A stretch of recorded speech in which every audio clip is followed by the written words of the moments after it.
غزہ میں صحافیوں کے خیمے پر اسرائیلی حملے نے ایک بار پھر انسانیت کو شرمسار کر دیا۔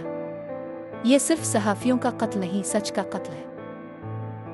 الجزیرہ کے معروف صحافی انس الشریف سمیت 7 افراد شہید کر دیے گئے۔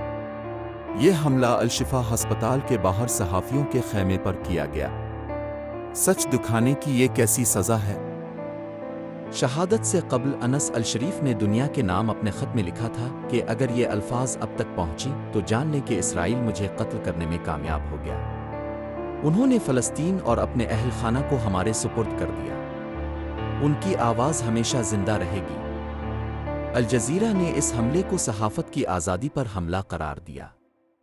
اسرائیلی فوج صحافیوں کو حماس کا رکن قرار دے کر ان کے قتل کو جواز فراہم کرنے کی ناپاک کوشش کر رہی ہے۔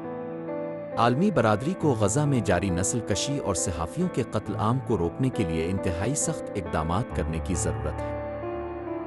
ہم عالمی برادری، انسانی حقوق کے کارکنوں اور ہر باشعور انسان سے مطالبہ کرتے ہیں کہ اس ظلم کے خلاف آواز اٹھائیں۔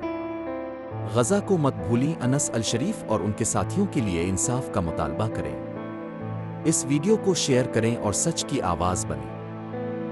اس طرح کے ویڈیوز دیکھنے کے لیے دکن فائلز کے یوٹیوب چینل کو سبسکرائب اور فیس بک پیج کو لائک اور فالو کریں۔ اردو کے فروغ کے لیے ویڈیو کو اپنے دوستوں کے ساتھ شیئر کریں۔